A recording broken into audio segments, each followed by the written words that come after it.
राजनीति, आंदोलन, किसान, करप्शन, गरीबी, इन सभी मुद्दों पर आवाज उठाएगा अब तक न्यूज इंडिया।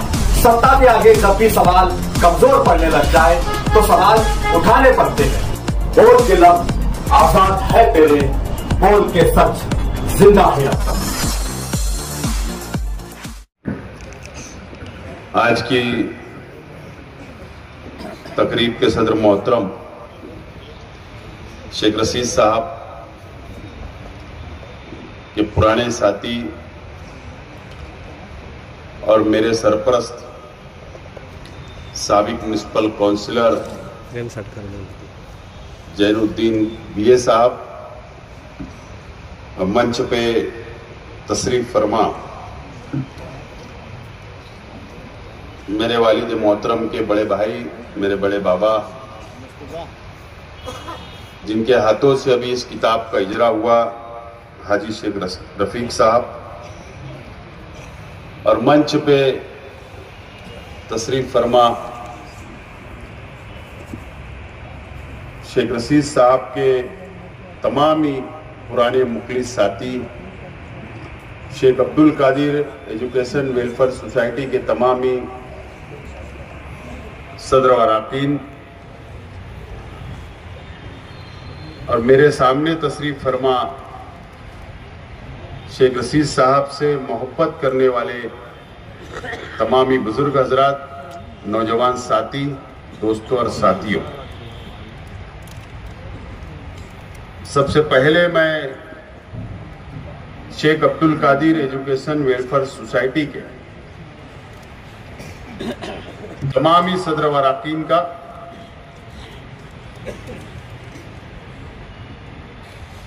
मेरे परिवार की जानिब से,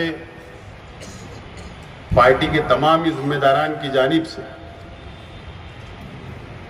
हाजी शेख सफी परिवार की जानिब से मैं शुक्रिया अदा करता हूं कि शेख अब्दुल कादिर सोसाइटी के तमाम अराकीन ने फैसला किया कि शेख रशीद साहब की जिंदगी पर एक किताब तैयार की जाए और मालेगांव शहर के सामने शेख रशीद साहब की मुकम्मल जिंदगी पेश की जाए।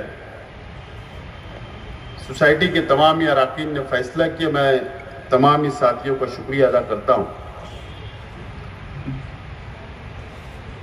और ये जो किताब शेख रशीद साहब की जिंदगी पर जो तैयार की गई, आप इसको घर ले जाए और तमाम ही जिम्मेदारान यहां पर आए हुए हैं, वो आप लोग 50 रुपये की इसको खरीदे, ज्यादा खरीद के अपने अपने इलाकों के अंदर आप इसको तकसीम करें। यकीनन ये किताब आप जब मुकम्मल पढ़ लेंगे और शेख रशीद साहब की क्या जिंदगी थी, जब आप मुकम्मल इसको पढ़ लेंगे तो एक गरीब अगर वो पावरलूम मजदूर है, अगर वो हमाली करता है, छोटा मोटा धंधा व्यापार करता है,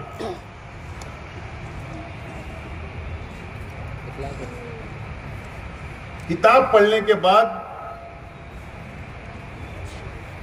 कि अगर शेख रशीद साहब एक पावरलूम मजदूर से एमएलए बन सकते हैं, अगर एक छोटे से देहात से आकर मालेगांव शहर के अंदर मजदूरी करते, मेहनत करते और काउंसिलर से लेकर सदर बल्दिया और सदर बल्दिया से लेकर एमएलए और एमएलए से लेकर मेयर बन सकते हैं, तो आप लोगों को, नौजवानों को, एक गरीब को भी हौसला मिलेगा कि मैं भी शहर का एमएलए बन सकता हूं, मैं भी शहर का मेयर बन सकता हूं। उसके अंदर जरूर हौसला आएगा।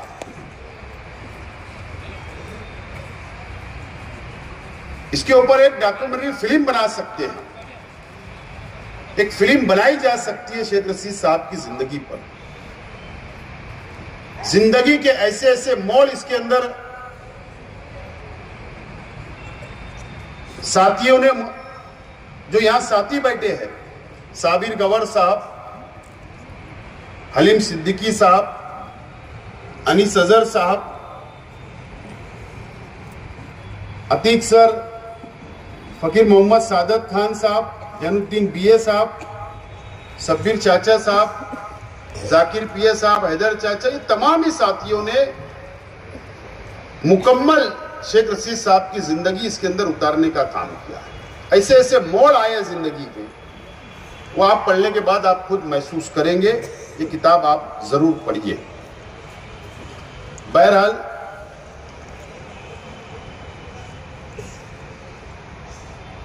शेख रशीद साहब ने शहर को बहुत कुछ दिया, गरीबों को सहारा दिया, मजदूरों को हिम्मत दी, बुनकरों को हौसला दिया, शहर को तामीर व तरक्की दी। हर समाज, हर धर्म के लोगों को साथ लेकर शेख रशीद साहब चले। दुख और सुख में शामिल होने का काम शेख रशीद साहब ने अपनी जिंदगी में किया। हिंदू और मुसलमानों के अंदर एकता बनाने का काम शेख रशीद साहब ने किया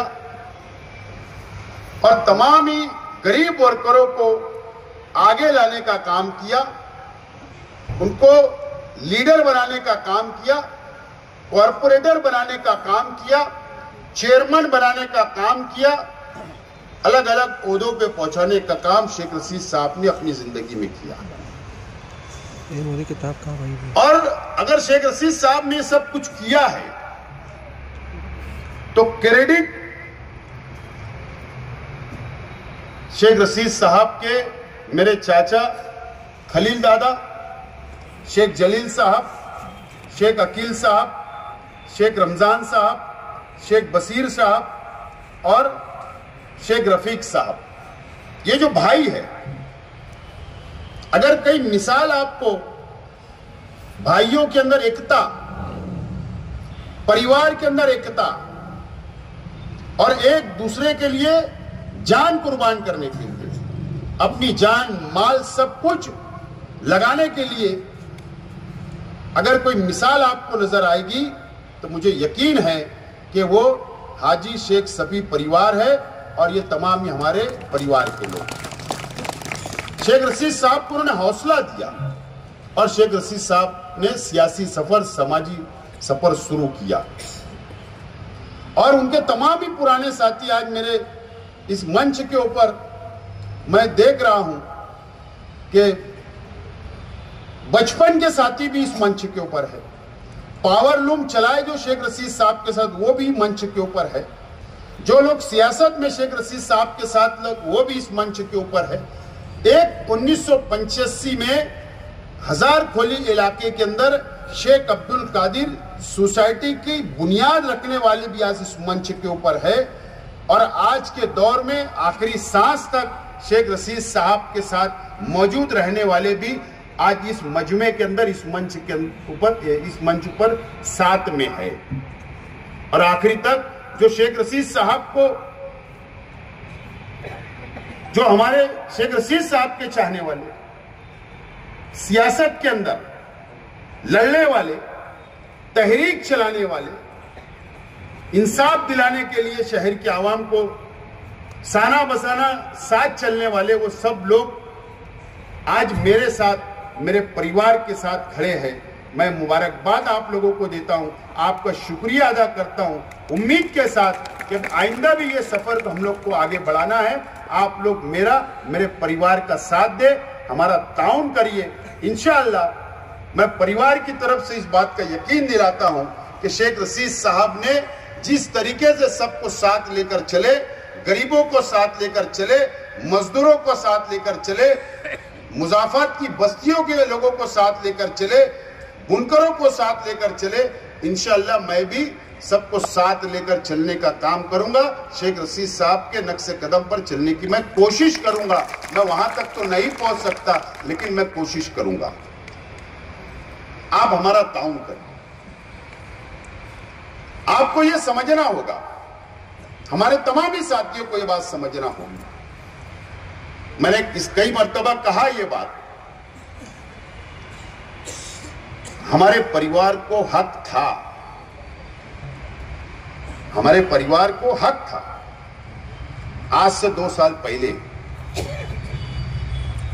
जब शेख रशीद साहब का इंतकाल हो गया, दुनिया छोड़कर चले गए, उस वक्त हमारे अपने परिवार को यह हक था कि हम फैसला करते कि सियासत छोड़ दे,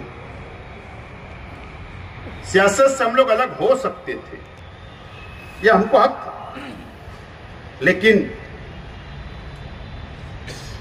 खानदान के लोग, परिवार के लोग, हम सब बैठे, सर जोड़कर बैठे कि अब हमको क्या करना है।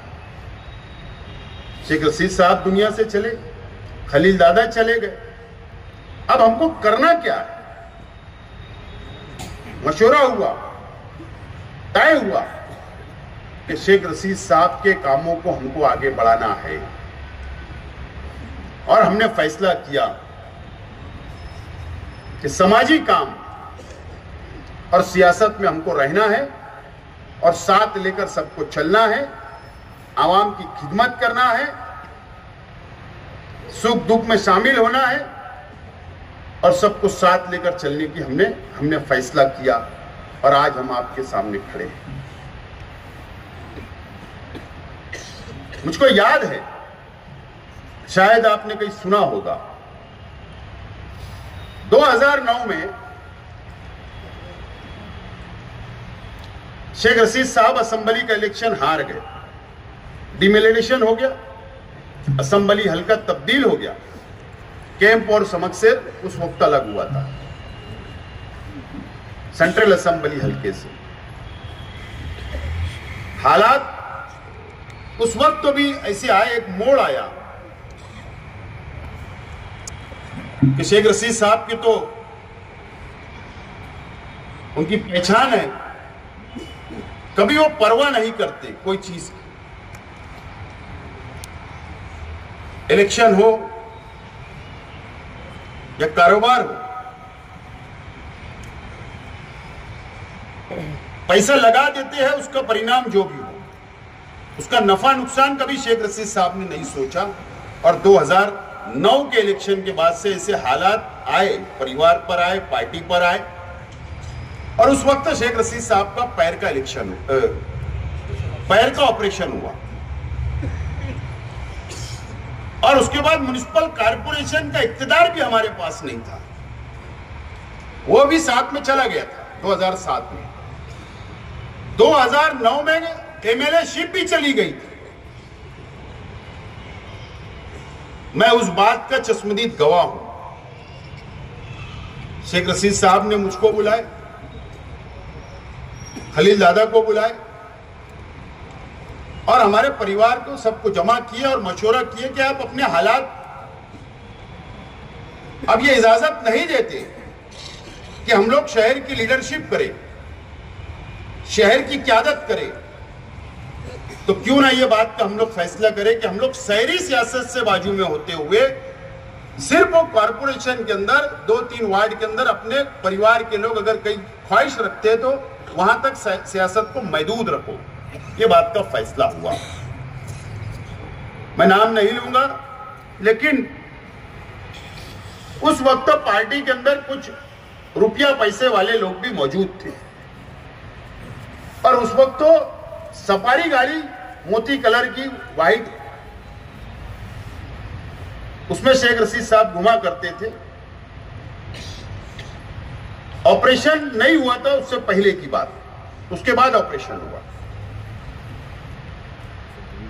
एक तरफ खलील दादा बैठे, एक तरफ साहब बैठे, एक तरफ आगे मैं बैठा, और गाड़ी आई।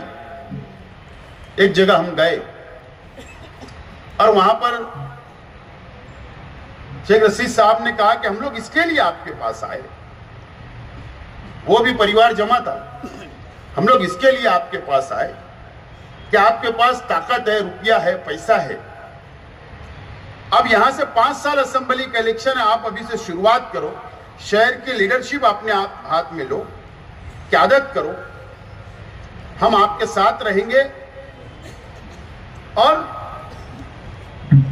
हम लोग सिर्फ कॉर्पोरेशन की कुछ सीटों के लिए परिवार के लिए महदूद रहेंगे, लेकिन हम 5 साल आपके साथ रहेंगे, आपको आगे एमएलए बना देंगे। इसी नया इस्लामपुर इलाके की मैं बात कर रहा हूं, जिस परिवार की। तो वहां से जवाब आया कि हम लोग मशवरा करके बोलते। 1 महीना हो गया, 2 महीना हो गया, 3 महीना हो गया, मशवरा नहीं आया, जवाब नहीं आया। फिर एक मर्तबा हम वापस बैठे, शेख रशीद साहब ने क्या हमसे कहा कि जवाब नहीं आया और मेरी नजर में अब कोई नहीं है। तो अब जो लोग हमसे मोहब्बत करते हैं, शहर के गरीबों ने, शहर के हमदर्दों ने बोले मुझको 2 टेम एमएलए बनाया, मुझको बोले तेको मेयर बनाए। अपने से मोहब्बत करते, अपने ऊपर डिपेंड है, अपने भरोसे वो अपने साथ है, अपने से उम्मीदें है। अगर हम इनको रास्ते पर खुला छोड़कर चले गए तो ये उनके साथ इंसाफ नहीं होगा, बेईमानी होगी। और इसके लिए वापस हमको ही, जैसे भी हमको चलना पड़े, जैसे भी हमारे ऊपर हालात आए, हिम्मत हारने का नहीं है, हमको आगे चलना है। वापस हमने फैसला किया। फिर हम वापस शेख रशीद साहब की सरपरस्ती में, मुझको वो दिन भी याद है, ऑपरेशन तो हो गया था, ऑपरेशन फेल हो गया था। उसके बाद कांग्रेस पार्टी की सदारत के लिए, कांग्रेस पार्टी की सदारत के लिए 2 मर्तबा शेख रशीद साहब एमएलए, मैं मेयर, सदर बल्दिया साहब। ऑपरेशन के बाद 2011 शेख रशीद साहब ने मुझे धीरे धीरे एक्टिव कर दिया था। मैं तो कॉर्पोरेटर था उस वक्त। और 2011 के अंदर कांग्रेस पार्टी की सदारत शेख रशीद साहब ने सिफारिश की कि शेख आसिफ को बनाया जाए। लेकिन एक लॉबी शहर की मुझको बनाने से रोक रही थी। मुझको याद है वो दिन, तिलक भवन में, जो दादर के अंदर कांग्रेस पार्टी का बड़ा ऑफिस है, वहां पर उस वक्त तो माणिकराव ठाकरे महाराष्ट्र के सदर थे, महाराष्ट्र के। उस वक्त तो भी कांग्रेस पार्टी की ही सरकार थी। शेख रशीद साहब ड्रेसिंग था, क्योंकि मैं 4 से 5 मरतबा दौड़ चुका था सदारत का लेटर लाने के लिए, लेकिन मुझको नहीं दिया जा रहा था, नहीं बनाया जा रहा था। शेख रशीद साहब निकले, हाथ में डंडा था, लकड़ी टेकते टेकते दादर चढ़े। वो पैतरी थी। चढ़ने के बाद वहां पर बैठे और माणिकराव ठाकरे साहब से कहा कि शेख आसिफ को सदारत का लेटर आपको देना है या नहीं देना है, मुझको बताइए। मैं हॉस्पिटल में था, मैं बेड पे था, मेरा बच्चा 5-6 डेम आपके पास आता है और आपने उसको सदारत नहीं दिया अभी तक। और उस वक्त ड्रेसिंग से खून निकला था साहब के, उसी वक्त तो खून निकल रहा था। गाड़ी में बैठ के साफ वगैरह किया गया और उसके बाद मुझको लेटर मिला।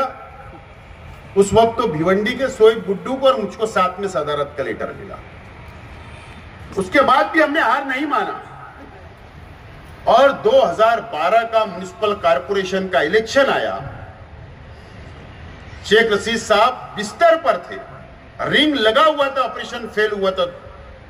उसके बाद हमने वापस सबको जोड़ने की कोशिश की। 14 नंबर स्कूल के अंदर मुझे याद है कि रिंग साहब के पैर में लगी हुई थी, लुंगी पर थे और उनको स्टेज के ऊपर लाया गया और शेख रशीद साहब ने वहां पर तकरीर की और उसके बाद हमने इलेक्शन की शुरुआत की। और मैं सलाम करता हूं हमारे कार्यकर्ताओं को, मालेगांव शहर की आवाम को, शेख रशीद साहब से मोहब्बत करने वालों को, कि उस वक्त 2012 में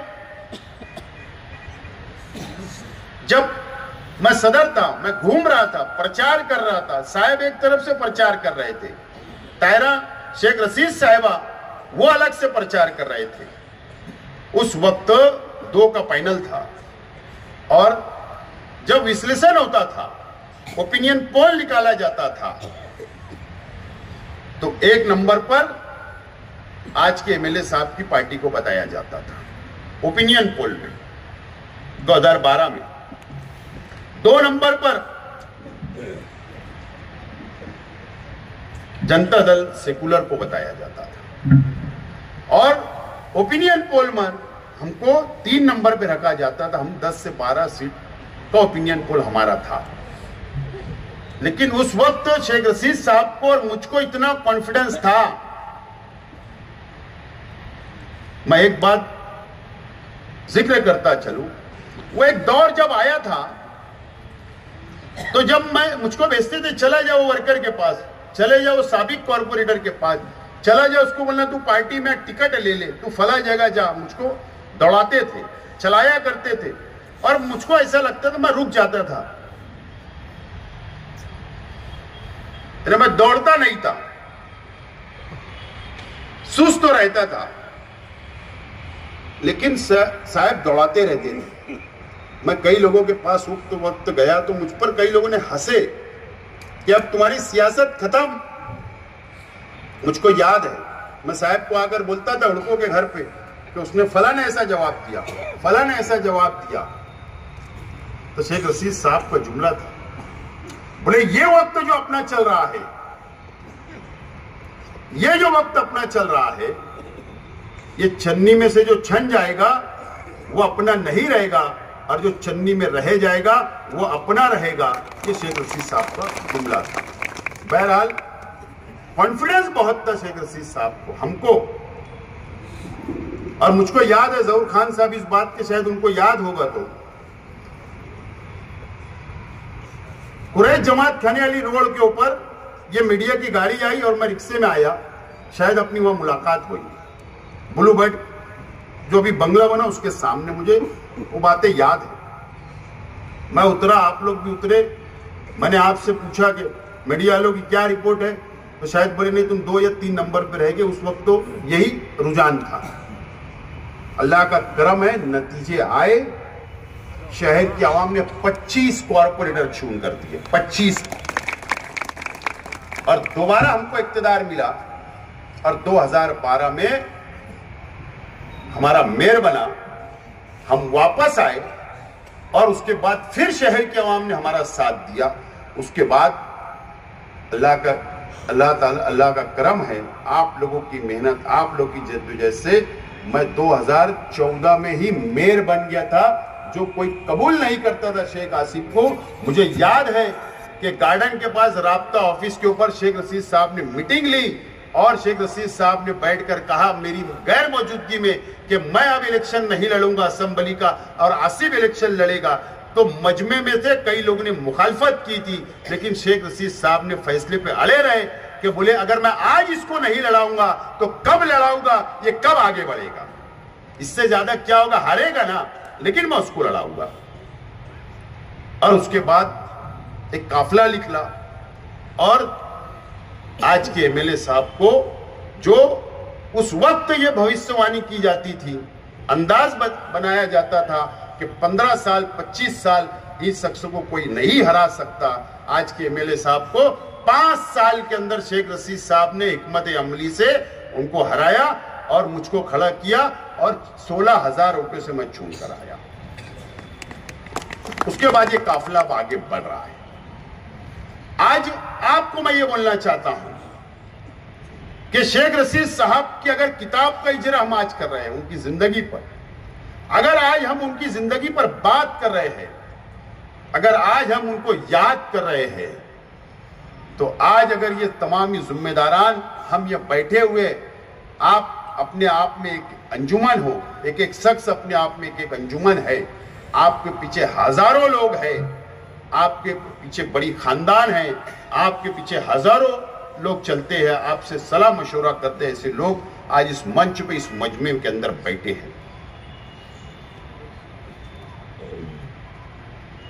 अगर हम असेंबली इलेक्शन हारे हैं, आज हमारे पास एमएलए शिप भी नहीं है, आज हमारे पास कॉरपोरेशन भी नहीं है। अगर शेख रशीद साहब के कामों को आगे बढ़ाना है, अगर उनकी सोच को आगे बढ़ाना है, अगर गरीबों को साथ लेकर चलना है, सबको साथ लेकर चलना है, तो आज हमको इस मौके पर आज हमको ये तय करना है, यहां से उठने के बाद ये तय करके उठना है, ये मिशन लेकर हमको उठना है कि आने वाले म्युनिसिपल कॉरपोरेशन के इलेक्शन में दोबारा हमको कॉरपोरेशन पर हमारी पार्टी का मेयर और हमारा इक्तिदार लाना है, ये तय करके हमको उठना है। कोई बड़ी बात नहीं है, हौसला रखो। असेंबली में हारा, मेरा जुमला था इलेक्शन हारा हिम्मत नहीं। आज भी हमारे अंदर हिम्मत है, आज भी हमारे अंदर ताकत है। अगर कोई लोग हमारे खिलाफ इत्तेहाद कर रहे होंगे, प्लानिंग कर रहे होंगे, ताकत के साथ अगर हमारे सामने प्लानिंग कर रहे होंगे, तो एक बात याद रखना, मैं मीडिया के सामने ये बात बोल रहा हूं, मीडिया के सामने ये बात बोल रहा हूं, वो लोग अगर एक हो रहे होंगे तो वो लोग शहर के डेवलप के नाम पर एक नहीं हो रहे, वो शेख आसिफ को हराने के लिए एक हो रही। बात याद रखना, उनका मकसद शहर की तामीर और तरक्की नहीं है, उनका मकसद है शेख आसिफ को रोकना है। शेख आसिफ रुक जाएगा तो पीछे की लाइन पूरी रुक जाएगी, ये काफिला रुक जाएगा, ये मकसद असल है।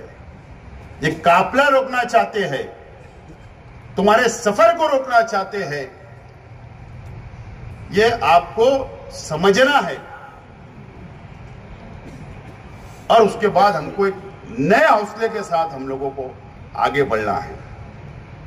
अभी तक हमने तो इलेक्शन की शुरुआत कहां की, हमने इलेक्शन की कहां शुरुआत की, हम तो अभी फील्डिंग सजा रहे हैं। फील्डिंग एक टाइम पूरी सज जावे और इलेक्शन कमिश्नर इलेक्शन डिक्लेयर कर देवे,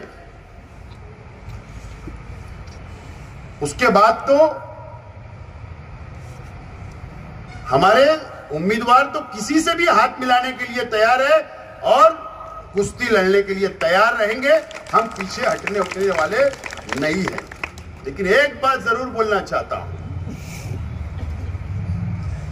जैनुद्दीन बीए साहब ने कहा, कभी कभी मैं भी अकेले में सोचता हूं कि मेरे अंदर इतनी सलाहियत कहां से आ गई। लेकिन हालात, वक्त सब सिखा देते हैं। कोई जन्म से लीडर बन के नहीं आता, कोई जन्म से डॉक्टर बन के नहीं आता, उसको दुनिया में आने के बाद ही सीखना पड़ता है। और हालात और वक्त सब सिखा देते हैं। कैसे भी हालात आए, ये 2 साल के अंदर बहुत हालात मेरे ऊपर, मेरे परिवार के ऊपर, मेरे साथियों के ऊपर आए, लेकिन हम हर हालात से हमने मुकाबला किया और हम आगे बढ़े। जाहिर सी बात है कि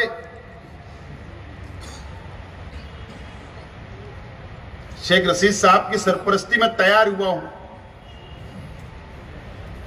उन्होंने तैयार करके गए हैं और आज फील्ड सिर्फ मैं सजा रहा हूं। कॉरपोरेशन की इलेक्शन, हाँ, ये बात का मैं इतराफ करता हूं कि मेरे साथियों को भी नहीं मालूम है 90% कि मैं ये इलेक्शन कैसे लड़ने वाला हूं। 90% नहीं पता है आप लोगों को भी।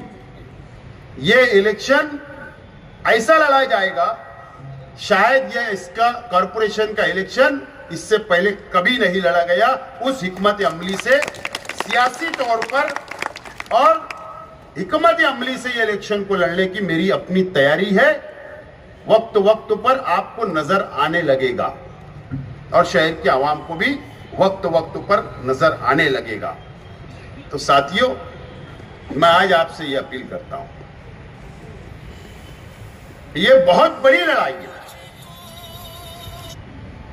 ये शेख आसिफ अकेले नहीं लड़ सकता। ये लड़ाई जब तक आपका साथ नहीं होगा, जब आप तक आपका ताउन नहीं मिलेगा, आप मेरी मदद नहीं करोगे, आप कुर्बानी नहीं दोगे, वक्त की पार्टी को कुर्बानी नहीं दोगे,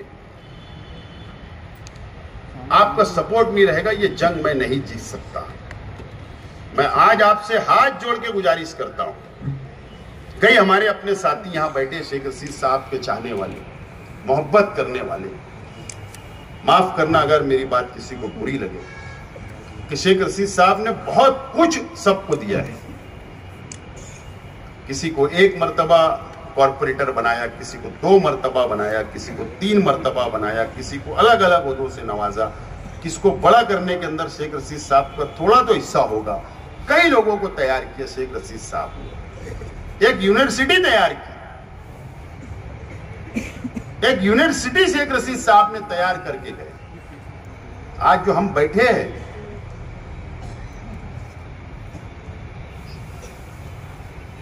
अगर आप कुर्बानी नहीं दोगे, अगर शेख रशीद साहब के फोटो के नीचे अगर हम बैठे हैं, अगर उनके साए में बैठे हैं, तो आपको थोड़ी कुर्बानी देना पड़ेगी। कुर्बानी 1 मर्तबा दो, कल तुम्हारा होगा, और कल जब तुम्हारा होगा तो आइंदा भी 4 साल तुम्हारा होगा। और उसका जब दरख्त ये सायादार हो जाएगा तो जाहिर सी बात है, छांव तो सबको मिलने वाली है। अगर वो दरख्त ही कट जाएगा, ये दरख्त ही सूख जाएगा, तो साया ही नहीं देगा। ये वक्त है, ये वक्त का अहमियत आप लोगों को समझना पड़ेगी। और जब जाकर हम ये शहर को बचा सकते हैं, जब जाकर हम ये शहर को बचा सकते हैं। लड़ना है और जीतना है, ये तय करना पड़ेगा। आज सही मानों में इसके ऊपर मैं कोई जिक्र नहीं कर रहा हूं, क्योंकि अगर यहां ये किताब पर अगर सब जिक्र कर देते कि तो आप घर जाके क्या पढ़ोगे? आप पढ़िए, संजीदगी से पढ़िए, जरूर आपको इसके अंदर कुछ नजर आएगा। जरूर आप कि कैसे लीडर की क़यादत हमको मिली थी, शेख रशीद साहब क्या शख्सियत है, इस तमाम ही बातें इसके अंदर मौजूद है। मैं सिर्फ आखिरी में एक जिक्र करना चाहता हूं, ये पार्ट 1 है, यह पार्ट 1 है। इसके बाद 1 या 2 किताबें बुक और लिख लेगी। ये हमने बहुत घाई के अंदर तैयार की, और कई साथियों के पास बहुत मटेरियल है, बहुत यादें हैं जो इसमें नहीं आ पाई।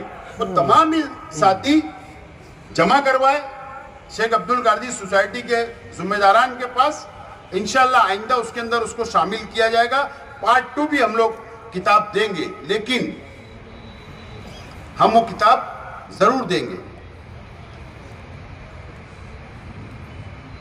मुझको आज मौका मिले ये बात का जिक्र करने का। मेरे बड़े अब्बा शेख रफीक साहब बैठे, मेरे परिवार के लोग बैठे। एनआरसी जब हुकूमत ने लगाई तो उस वक्त मुझको जब पता चला एनआरसी लगी, तो शिरपुर के पास से तुवर खेड़ा है, वहीं रहते नजमुद्दीन लोग, तुवर खेड़ा मेरे फूफा लगते, वो एनआरसी के पेपर ढूंढते वो डीप में गए, स्टडी की। जैसा इनको तो सबको पता था, लेकिन मुझको नहीं था।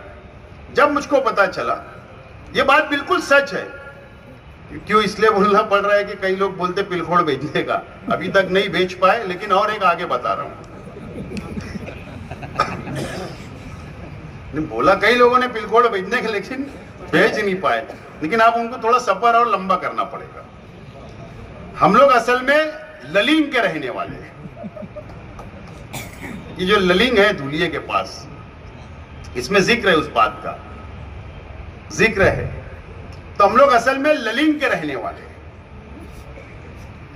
और ललिंग से पिलखोड़ आए थे, सिरुड़, हाँ सिरुड़ आए थे, ललिंग से सिरुड़ आए थे। ये सिरुड़ फाटा है ना, 40 गांव, धुलिया 40 गांव के रोड पर बीच में, बोरकुंड के पास से आगे सिरुड़, और सिरुड़ से पिलखोड़ आए, और पिलखोड़ से मालेगांव आए।